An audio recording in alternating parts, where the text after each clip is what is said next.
যুক্তরাষ্ট্রে পর্দা উঠেছে ফুটবলের ঐতিহ্যবাহী টুর্নামেন্ট কোপা আমেরিকার ৪৮তম আসরের উদ্বোধনী ম্যাচেই উত্তর আমেরিকার দেশ কানাডার মুখোমুখি হয় দক্ষিণ আমেরিকার দেশ ও ডিফেন্ডিং চ্যাম্পিয়ন আর্জেন্টিনা।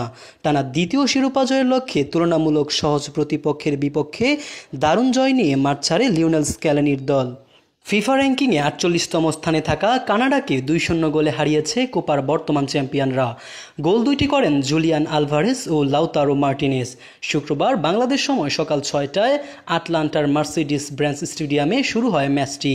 কানাডার বিপক্ষে শুরুটা ভালো করলেও গোলের দেখা পায়নি মেসির আর্জেন্টিনা।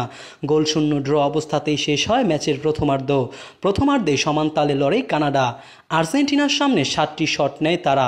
যদিও বল পজিশনে এগিয়ে ছিল বিশ্ব চ্যাম্পিয়নরা, তবে দ্বিতীয়ার্ধে শুরুতেই এগিয়ে যান আর্জেন্টিনা। ৪৯ মিনিটে অ্যালেক্সিস ম্যাক অ্যালিস্টারের অ্যাসিস্ট থেকে ৬ গজ বক্সে বল পেরে দেন জুলিয়াস আলভারেজ। ১-০ ব্যবধানে এগিয়ে যায় আর্জেন্টিনা। গোল হজমের পর আক্রমণের মাত্রা বাড়িয়ে দেয় কানাডা।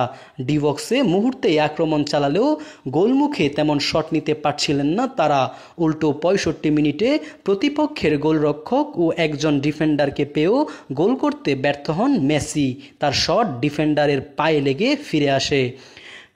মেসি সুযোগ মিস করার পরেই গোলের সুযোগ পেয়েছে কানাডাও, কিন্তু জোনাথন ডেভিডের শট একটুর জন্য লক্ষ্যভ্রষ্ট হয়। ৭৯ মিনিটে আবারও গোলের সুযোগ পান মেসি। এবার গোলরক্ষককে একা পেয়েও বল বাইরে মারেন এই মিয়ামি তারকা।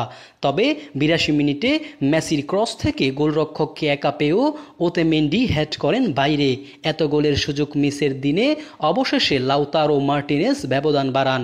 ৮৮ মিনিটে মেসির ক্রস থেকে গোলরক্ষকের পায়ের ফাঁক দিয়ে দারুণ ফিনিশিংয়ে দলকে ২-০ ব্যবধানে এগিয়ে দেন।